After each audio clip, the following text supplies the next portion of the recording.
Isa pong mapagpalang pagbati, siyempre, ang aking pinapahatid sa lahat po ng aking mga subscribers, followers at mga viewers. Ganon din po at doon po sa mga hindi pa po nakapag-subscribe, mag-subscribe na po kayo para lagi kong kasali na po kayo doon sa lagi kong sinasabing mahal na mahal ko kayong lahat. Di po ba? At wala pong bibitaw dahil marami po at marami tayong tatalakayin ngayon. Bagamat paiiksiin ko ay may ko na po. Mamaya ipapakita ko po sa inyo yung asawa po ng isang senador na sikat. Asawa po niya, pakalat-kalat po sa Europa. At halos ipagbuyang-yangan na niya yung kanyang bundok ng tralala na nakalupyat na, nakadapa na. So, okay lang sana kung nakatirik pang ganyan yung kanyang bundok ng tralala. Ang problema po, nakadapa na ay pakalat-kalat na po sa Europa. Kawawa naman. So, ang bilis lang po talaga ng karma dito sa mga taong ito. At yun po bang kung makapagsalita sila, ganun-ganun na lang, ay talagang karma abutin ninyo. Kaya doon po sa mga sa mga hindi pa nakapag-subscribe dito sa Berana Live Studio TV, ipapaalala ko lang po sa inyo, ang pagsusubscribe po dito sa channel ko, siguradong ang kapalit nito, yung confident na kayo sa buhay ninyo o sa pagmumukha ninyo. Dahil kapag pinindot nyo subscribe dito, hindi lamang po kayo gaganda, hindi lamang po kayo gagwapo, suswertihin pa kayo. Ayan, at pero bago po tayo mapunta doon sa mga pakalat-kalat na, yung pakalat-kalat na asawa ng isang sikat na senador doon sa Europa, ay ito po muna ang ating bigyan ng daan. Ito pong anak ng dating Presidenteng Gloria Macapagal Arroyo ay pumanaw na po. Isikwan po ito si Mikey Arroyo po ito. At so lang nila at sila lang. Ito po siya. Ayan.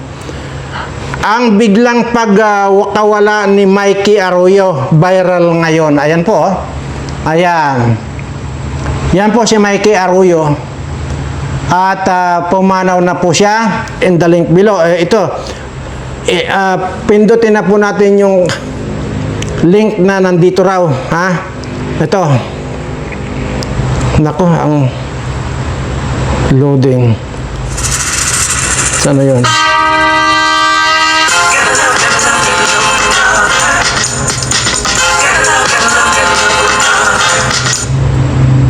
Iba naman ang lumalabas. Ay, gago.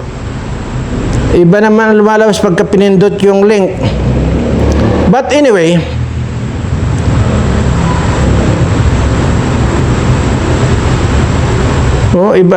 anyway, ito na po ang biglaang pagkawala ni Mikey Arroyo, viral ngayon. So ito naman po yung picture ni Mikey Arroyo.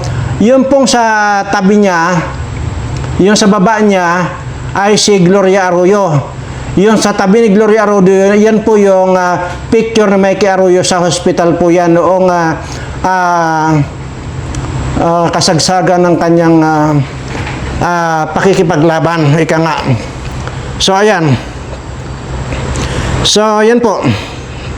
Anyway, ang bata pa rin po itong Mikey Arroyo na ito sa totoo lang po, pero ayun, kung pumanaw na siya ay hindi naman kaya siya ngayon ang sumalo doon sa karma sa pinaggagawa ng nanay niya. Ay alam naman po natin, hindi naman po kaila sa atin yan, si Gloria Arroyo ay naging kwad po rin yan. Ano yun? Yung Hilo Garcia yan. At hindi po sa kaila sa atin yan. yung mga anomalya rin po na pinaggagawa nito. At yun. So, yun nga lang tanong ko, hindi kaya ito ang kabayaran ng mga pinaggagawa nitong nanay niya. But anyway, so itutuloy ko lang po yung asawa ng sikat na senador na ngayon ay pakalat-kalat sa Europa, na sabi po na nakakadiri po ito, ipapakita ko rin po sa inyo na nakakadiri talaga sa totoo lang. Kung ako ang asawa nito, ay shit. Hindi ko alam kung ano ang rason kung bakit ganito. At hindi ko ma-imagine na pati yung aso po nito ay pinapasuot nyo ng kwintas na Bulgari. Alam niyo po ba yung Bulgari? Napakamahal yan. At ito rin po ay Bulgari din po ito. Hindi man nyo tinatanong, Bulgari din po yan. Binasuot po niya yung kanyang aso ng Bulgari. Ngayon, kung ganito kayaman ito, at naging controversial din itong asawa nito. Asawa po ito ni controversial ngayon na senador. At hindi ko po maintindihan kung bakit ginagawa niya ito sa Europa. Dahil kaya sa iniisip niya, wala namang nakakakitang mga Pilipino. Ay paano nga po ito kumalat po sa social media. At tika.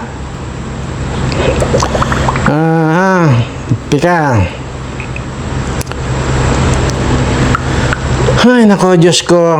Sari-sari ng mga gimmick ngayon talaga. Saan ba yun?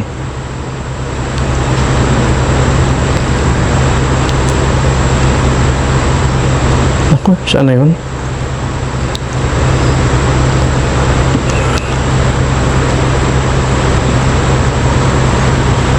Saan ba yun?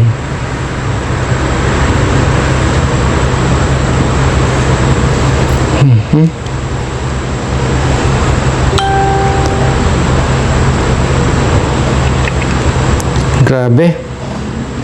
Sari-sari talagang kadimonyohan, kaputahan. Ayan po, bago po. Posibleng Uy. Ayan po at Nako. Nawala pa yata.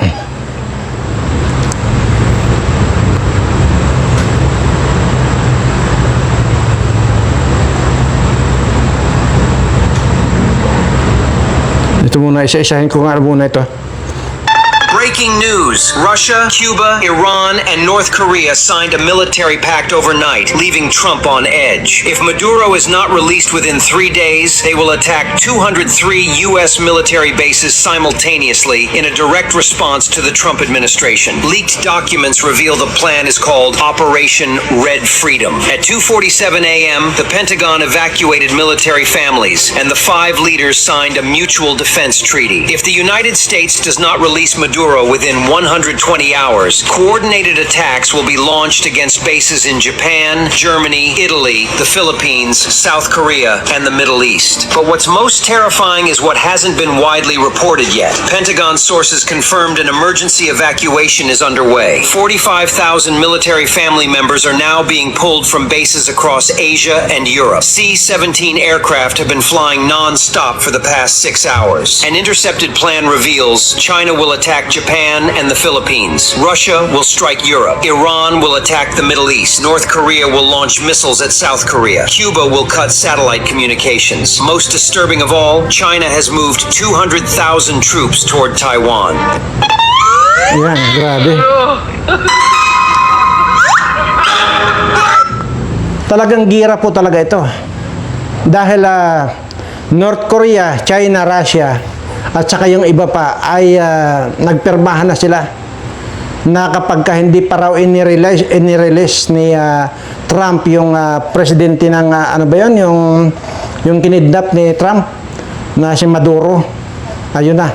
So talagang nandoon po lagi yung peligro na ating kinakaharap at talagang hindi natin malaman talaga kung anong kahihinatnan ng ating bansa kung sakasakali man. Anyway, nako, hindi po, hindi po, nandun yata yun sa isang cellphone ko na naka-save. Sandali lang po ito. Tingnan ko lang muna ito. Nagbabala si Taiwan President. Hindi. Nako. So din siguradong magugustuhan. Wala po. Hindi ko po na-ikwan dito, na-save dito. Pero kilala niyo po ito. Sige, sabihin ko na po ito na kwan. Kaya lang, wala po tayong maipapakitang kwan. Sige, ikwan ko muna. Hanapin ko po muna kung saan ko na-save yun. At mahirap po ito, nagpangalan agad tayo dito. Ito po yung sikat din po ito na pagala-gala dyan sa Europa at kung saan-saan ito nagkukan.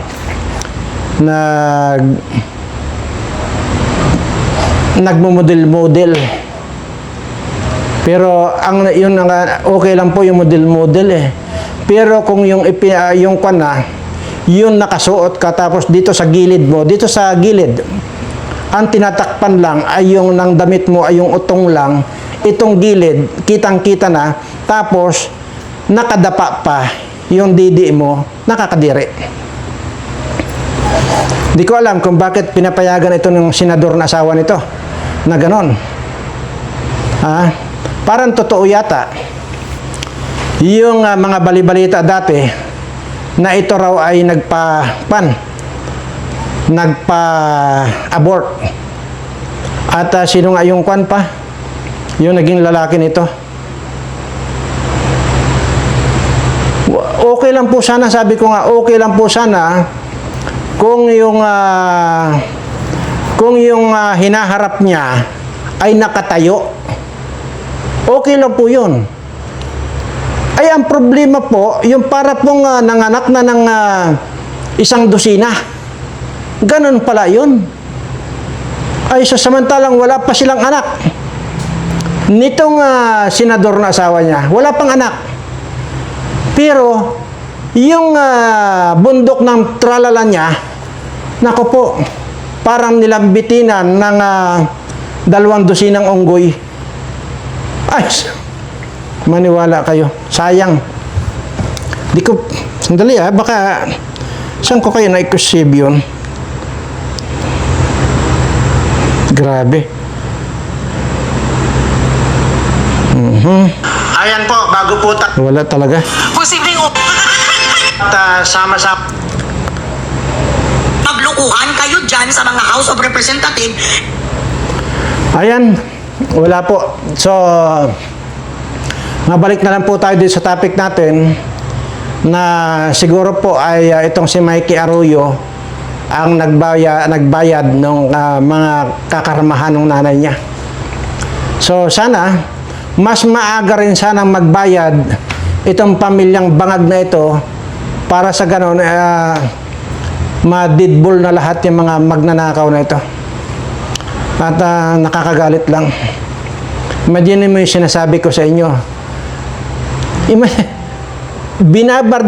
Binabadigardan ng sundalo at kapulisan itong mga congressman at mga senador na ito.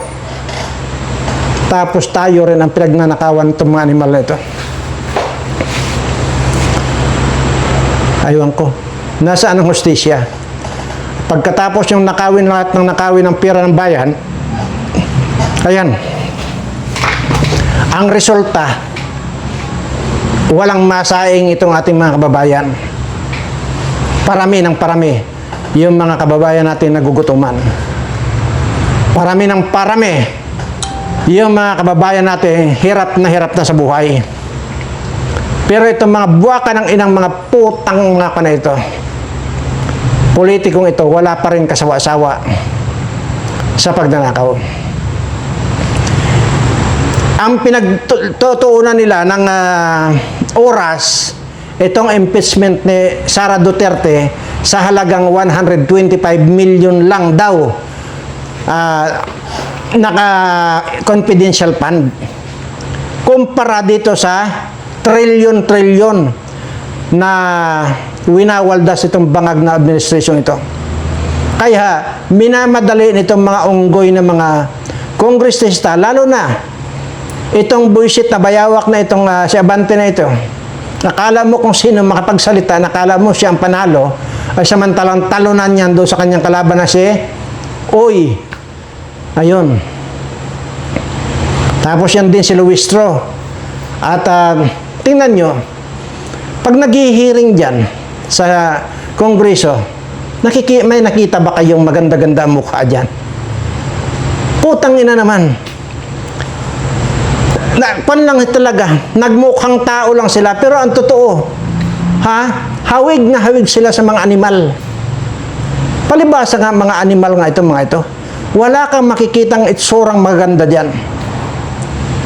Kaya matagal ko na sinasabi sa kanila, kahit sana magnanakaw itong mga ito, pag nag-subscribe lang sana dito sa Birana Live Studio TV, kahit papaano sana, gugwapo, gaganda itong mga animal na mga parang mga mukhang unggoy na ito. Eh kaso, ang titigas ng ulo. Ayaw nila mag-subscribe dito sa channel ko. Di sana kung nakasubscribe sila, magkaroon na sana sila ng takot sa Diyos. At hindi nila iisipin yung magnakaw na magnakaw. Hindi ko po pinapangarap dito yung zero nakawan dyan sa Kongreso at saka sa Senado. Okay lang po. Tanggap na po natin yan. Pero huwag naman sagad-sagaran. Putya naman. Panay. Pati yung totong kinalkal nyo na ng kinalkal, kumbaga sa sinaing, wala na kayong patawad. Ngayon, ang dami-dami ngayong takot ng mga OFW natin. Dahil dyan sa nangyayari. Hindi dala ng mga eroplano doon dahil ang dami-daming dahilan. Napakaraming dahilan. Lalo na yung unano dyan na si Kakdak. Ay, nako, Diyos mio. Kaya sa lahat po ng mga OFW na makakapanood po nitong aking sinasabing ito, kaya lang, napakahirap naman kasi na, yung lalo na kung regular nagpapadala sa pamilya itong mga OFW ito, sila lang naman ang inaasahan, kaya mahirap na mag-stop na sila ng remittance. Kasi yan lang naman ang importante kaya yung remittance. Itong mga OFW, wala nang pakialam ang gobyerno ito. Wala. Talagang grabe. Yung mga nangyayari ngayon. Talagang bullshit. Ay, nako. Ano pa ba yung mga ko dito? Mga na-save ko. Sayang yung sa na yun.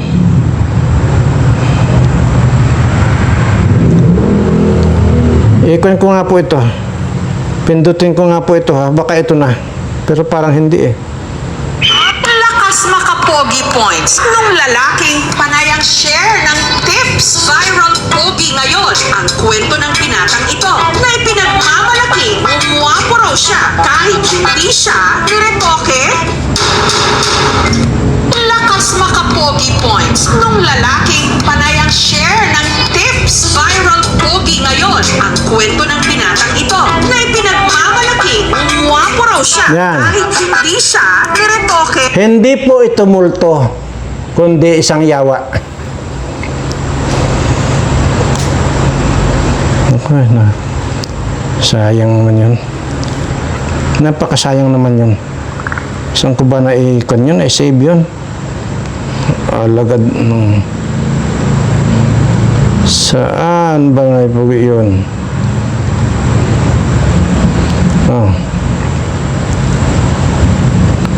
Ano ito? Japan at Taiwan, high alert na.